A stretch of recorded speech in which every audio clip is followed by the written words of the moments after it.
What if a conflict described over 2,500 years ago is quietly aligning on the global stage today?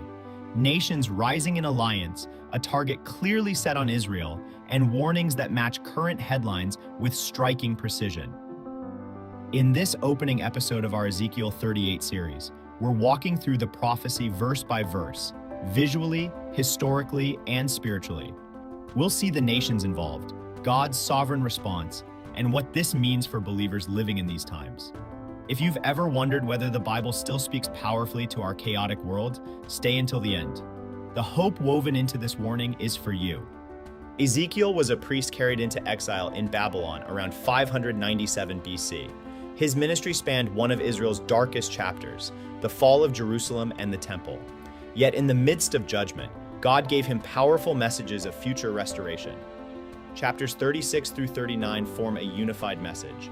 God promises to cleanse and regather Israel, defeat their enemies, and pour out his spirit.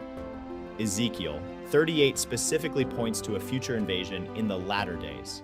Key verse, Son of man, set your face against Gog, of the land of Magog, the chief prince of Meshech and Tubal. Prophesy against him. Ezekiel 38:2.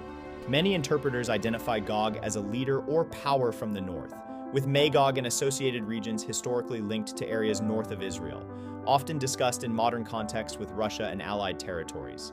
Persia, Iran, Cush, Put, Gomer, and Beth Togarmah complete the coalition. This prophecy is part of God's bigger story of redemption. It reminds us that he is sovereign over history. He sees the end from the beginning.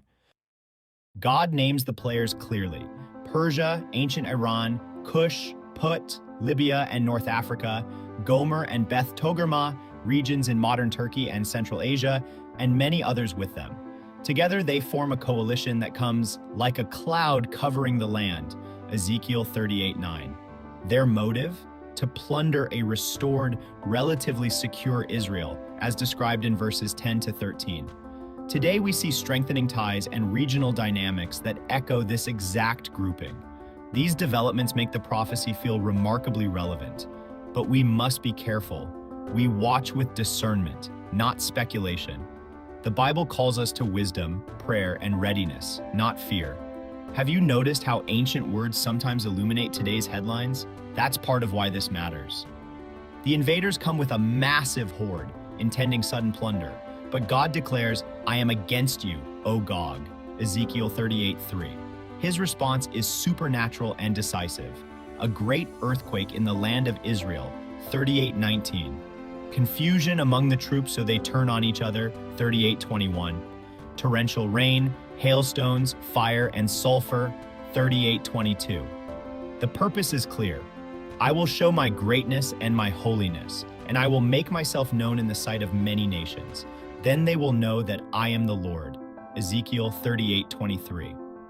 This event displays God's glory and fulfills his promises to protect his people. It is not the final battle of Armageddon, but a distinct demonstration of divine sovereignty. In your own life, whether facing opposition, family struggles, or cultural pressure, the same God who intervenes for Israel fights for you. He turns what the enemy means for harm into opportunities for his name to be known. We are living in days of increased tension. Ezekiel 38 calls us not to panic, but to spiritual vigilance. Stay rooted in God's word. Unity and prayer. Like the 12 tribes gathered at the altar, the church must stand together and intercede. Hope-filled readiness. This is part of a larger redemptive story that ends with Christ's reign. The same principles that strengthen nations spiritually strengthen our marriages, families, and personal walks with God. Sacrificial love, consistent prayer, and trust amid uncertainty are our daily protections. Don't watch world events in fear. Study them through Scripture and let them drive you closer to Jesus, the true Prince of Peace. Ezekiel 38 is not the end of the story. It's a powerful chapter in God's story of redemption. He is sovereign, his promises are sure, and his glory will be known. If this episode stirred something in you, comment below with Ezekiel 38 and share one insight that stood out. Share it with someone who needs encouragement today. Subscribe, turn on notifications, and join us for episode 2, where we'll explore Gog's identity, modern parallels in greater depth, and the unbreakable hope we have in Christ.